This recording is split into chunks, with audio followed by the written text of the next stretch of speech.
In this video, I'm going to show you how to shoot macro photography in the field. We're using a one camera, one lens, one flash setup, and you'll follow me around as I go to different locations and try to find bugs and flowers to shoot. The best time of the day to do this is typically early in the morning. Now it's about 10:30 a.m. here, so we've kind of missed that window. But if you come really early, 6, 7 a.m., you'll find that the bugs are just getting up and they're moving a little bit slower and they're easier to catch. The big problem with shooting macro photography of bugs in the field is that they're mostly quite skittish. As soon as you get close with your camera, they're going to fly away. And that's why we're using a flash. We're going to be able to freeze that motion. If we were shooting with a tripod instead of a flash, we'd have to do something about the exposure. Now, the ideal exposure settings I'm going to start with is about f8, ISO 100-200, the flash at about probably a quarter power, and the shutter speed of 1/200. That's the sync speed of this flash. That's a good place to start. If I was using a tripod, I'd have to probably open that aperture up much wider because I'm going to need a lot more light in my lens so that I can have a faster shutter speed. I'm going to need to freeze the motion with the shutter speed rather than the flash. That's why flash photography in the field is a really good idea. So we're going to get started in just a moment, but before we start, let's talk about my camera setup and my settings. I'm using the Canon 5D Mark IV, the 100mm macro lens, which is a bit of a workhorse when it comes to macro photography. I chose this setup over the crop sensor setup just because it's more versatile and it's what I'm used to shooting. I only used a crop sensor setup when I'm shooting courses and in the studio. And I'm using the Yongnuo, I'm probably pronouncing that wrong, the YN24EX flash. I have another flash in my bag in case I don't like how this looks, but I got two different flash heads that I can rotate, move around, and I can move around on the ring as well. That's going to help me to freeze the motion and get some good photos. The settings I'm going to be using, I'm going to start with f8. That'll give me a little bit more depth of field. If I was shooting in, I think this goes to f2.8, I would have a very, very shallow depth of field, and it's quite noticeable when you get to focal lengths of 100mm and a focusing distance of 30 centimeters. You get a very, very shallow depth of field, a millimeter or so. So f8 gives me a little bit more depth of field. I'm using ISO of 100 or 200, and it'll probably stay around that. One thing I may change though is the shutter speed. I'll start at 1/200th of a second, and I may change this to maybe 1/40th or 1/20th of a second later on as I want to try and capture some more ambient light. And you might be thinking, well, how can you shoot at 1/20th of a second with macro photography when everything's moving so fast? Well, that's the beauty of the flash. The flash will freeze the motion and the shutter speed will just be able to capture some more ambient light. So the flash is probably going to be on about 1/4 of the power, maybe 1/8 of the power when we get started, and I'll adjust that accordingly. So I'm going to get started now with ISO 100, f8, 1/200th of a second, and about a quarter power on the flash. Let's go shoot. The best way to spot bugs when you're out shooting is to stop walking. So bugs are absolutely everywhere, and it's really easy to miss the small amount of movement they make while you're walking. If you stay in one place and you just turn and have a look, eventually you'll start to see movement that's out of place, and you'll soon spot some bugs that you can take photos of. So we're in a park here, and there's flowers and there's grass and there's trees everywhere. We are going to find bugs every time we turn our camera to take a photograph. Now, the bugs we actually want to capture are different to what we might find, but that's the whole point. We get to explore. The best way to spot them though is to stop, stay in one place, turn, and just spend 10 seconds looking. Right here, a bee has just landed straight onto this flower. If I was walking past, I would have totally missed that. You have to stop and be in one place. So I'm going to just spend a moment here and see what comes and lands on these flowers and see what I can capture.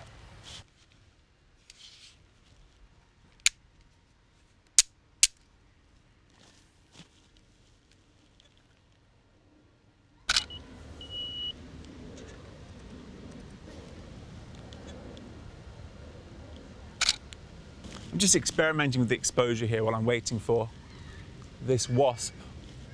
And wasps aren't my favourite.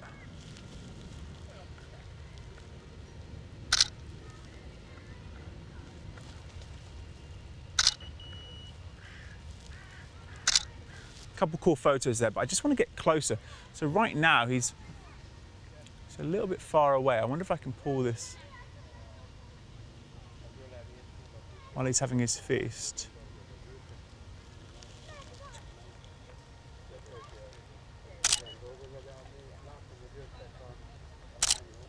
That's cool. I like that one. Now, I'm only using a 1:1 macro ratio, so I'm seeing everything life-size on my camera sensor. If I was using a crop sensor, that would obviously be magnified, and if I was using maybe an adapter, oh, there's a bug right here.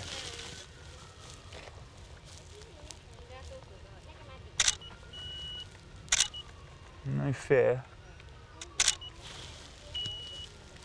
Okay. He's not going anywhere. Well, nowhere fast.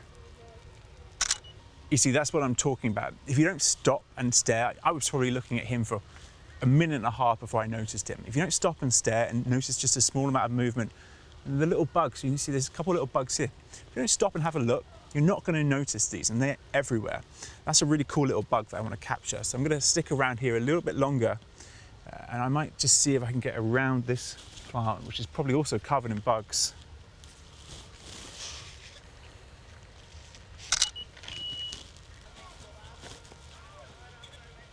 Where's he gone? Ah, he's off. You see, that's how quickly they can move. If you're not careful, they're quite skittish. They'll jump away if you start to move things around them. Some of the smaller bugs like this spider, he's probably not going anywhere, but anything with wings is going to take off pretty quickly. As this seems to be quite a popular spot, what I think I'll do is I'll wait here and try and compose around a couple of these flowers and wait for the bugs to come to us. Otherwise, I might lose them trying to get over there. By the time I get there, it's quite high up. I'm probably not going to be able to focus, and I won't be able to take the photo fast enough to get a decent shot. So I'm going to wait here for a couple of minutes.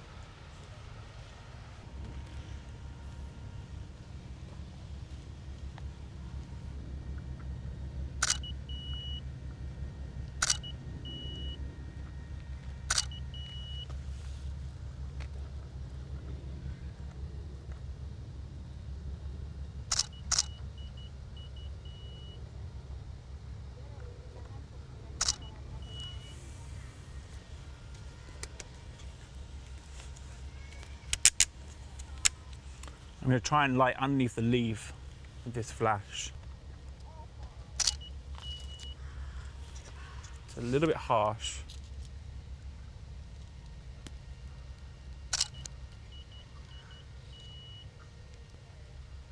Oh, the wind's making the leaf move a little bit much. When you're using a flash like this, you've got two heads and no diffusion, you can produce quite a hard light. It looks quite harsh on the subject, and I don't like that look. If I was in a studio, I might consider adding some sort of diffusion to this and bouncing the light perhaps. You can bounce the light around on this, but when you're moving and you're shooting fast, you don't have a lot of time to move your heads around and adjust the angle and then look through the viewfinder, see the bugs move a little bit further, recompose again, make sure your flash unit's facing the right way. It's quite difficult. So what I like to do is keep my flash units pretty much set up like this. A hard light is fine, but what I do is I bring the power down, as I mentioned earlier on. So I'm -3 stops of power on this flash at the moment. And instead of shooting at 1/200th of a second, I'm shooting at 1/20th of a second. So combining the flash and that shutter speed, what's going to happen is I'm going to capture the still movement of the bug. So it's going to freeze that motion.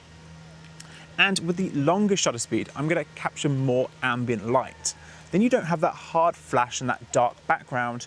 You have a soft flash, because it's really just a small part of the exposure, and a nice ambient light background.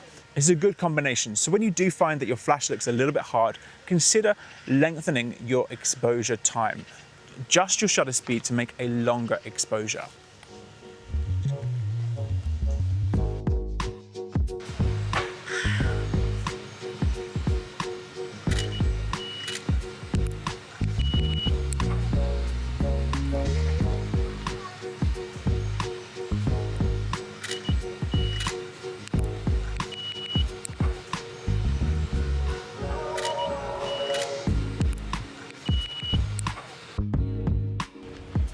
Sometimes when you're out shooting macro photography, you stumble across a bush like the one behind me, where there are literally hundreds, if not thousands of bugs. There's wasps, there's bees, there's butterflies, and I'm going to be able to go up and shoot many different bugs in the same location. And because there's so many of them, I can stand in one spot and wait for them to come to me. They're going to hop in and out of the scene. But we're shooting in a very different light to the previous scene. You can see behind me, it's very brightly lit. It's a hot, sunny day. It's 29 degrees here, that's Celsius. And I'm gonna be in direct sunlight while I'm shooting these bugs. But they're moving fast. So think about it. Previously, we were shooting in the shade of bugs that weren't really moving that fast at all. Now we're shooting in bright sunlight and bugs are moving very fast. My camera settings are probably gonna have to change a little bit. So I'm gonna come in here and I'm gonna start at 1/200th of a second. I'm gonna change my ISO to 200 just to get a little bit more ambient light. The aperture is gonna stay at f8, it's probably gonna stay there all day. But I'm gonna experiment with my flash exposure compensation. So previously I was shooting on -2 and -3. Here I'm gonna experiment with -1, depending on what I'm shooting. I wanna freeze that motion, but I don't want to overexpose it, and that's a big issue. If you go straight from shooting a scene like that to a scene like this with the same settings, and you see a bug and you look at your camera and hey, you've overexposed your photos. So that's something you need to be very cautious of. Obviously, camera settings change depending on where you're personally shooting. I'm going to show you my camera settings as I go through and shoot this scene. We'll put the photos on the screen with the camera settings and you can see why I've adjusted the different camera settings. I think a big one here is going to be the flash exposure compensation. Previously, I was worried about the flash over there because I didn't want to have that bright front-facing flash, really hard light on my subject and a dark background. Here I don't need to worry about a dark background. So I'm just trying to freeze the motion. And for that, I might want to have it quite strong because it's going to be much less noticeable than when it's got a dark background. So maybe about -1. We'll see as we experiment over here. So I'm going to go shoot now and you can see what I capture as I go.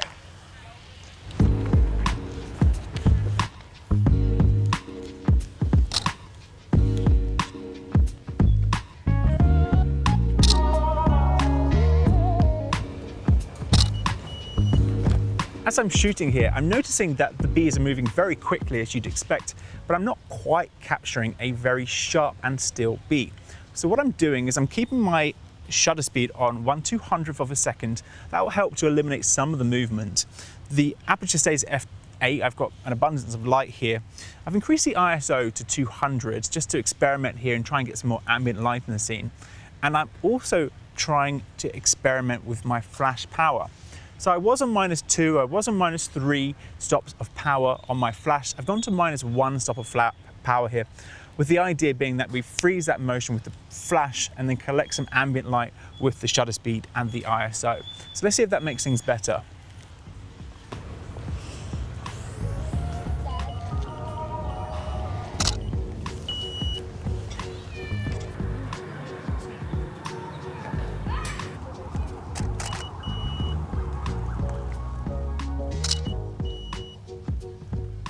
An unfortunate aspect of trying to capture macro photography in the field is the wind.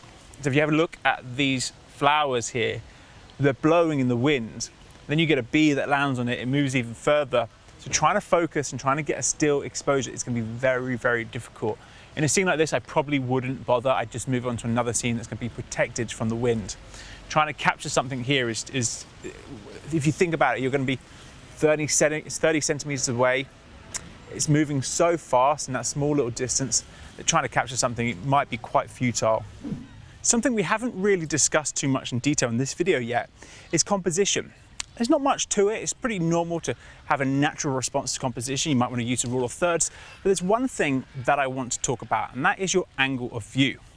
I don't personally like macro photography in a scene like this where you're just pointing straight down on a leaf and taking a photo.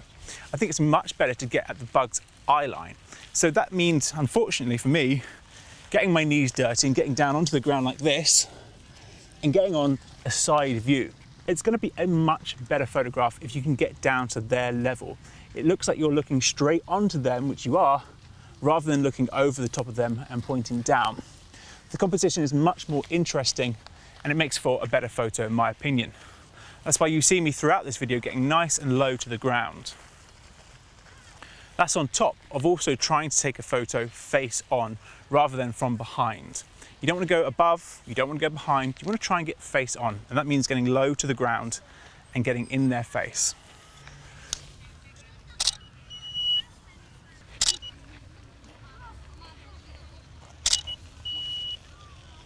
sometimes when you've been in one spot for a while and you've not seen too many bugs, it's worth walking slowly along the way until you see one that you want to capture.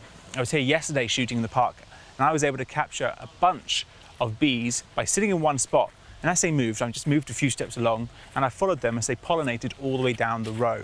So that's what I'm going to do here. I'm just going to walk along until I see a bug that I like and then follow it if I can.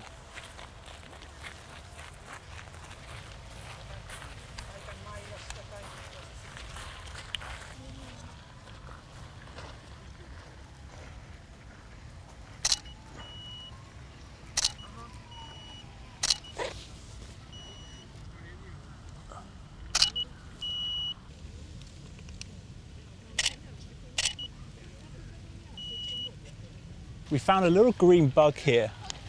He's moving very slowly, which I love, and he contrasts really nicely against this brown and orange flower.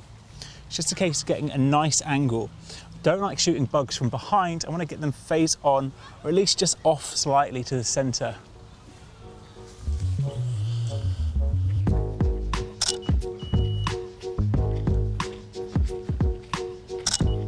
That's pretty cool.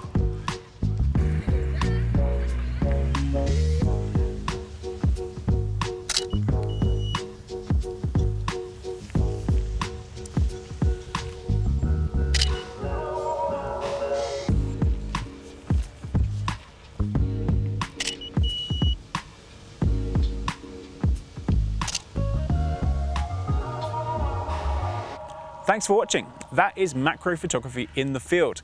I hope you enjoyed this video. As you can see, the process isn't that difficult. I can't tell you exactly what your camera settings will be, but I start at f8, ISO 100, 1/200th of a second, and I turn the exposure compensation down by about 2 stops. And then depending on whether I'm in the shade or in bright daylight, I'll adjust that exposure accordingly. The photos that I got, I'm really happy with. The most important things is to get nice and close, get as close as you can to the subject, get down to the eye line, don't shoot from above if you're taking a photo of a bug, it's really not that interesting, and to experiment. Wait in one place, spot the bugs, the flowers, the butterflies, the bees, the wasps, whatever it is you want to capture, they are there. Probably within a meter of me here, there's probably 50 bugs that I just can't see because I'm not looking for them. Train your eye to look for the bugs and you'll be able to take some great photos in no time at all. While I was out there with the 2 videographers filming me right now, they were constantly pointing out bugs that I hadn't spotted myself because some of them are small, I'm looking for a bee and this other bug turns up. It's great to see that there's so many things you can capture just by opening your eyes and paying attention. So I encourage you to get out in the field and try it for yourself. I hope you enjoyed this video. If you have any questions, please leave me a comment. Thank you.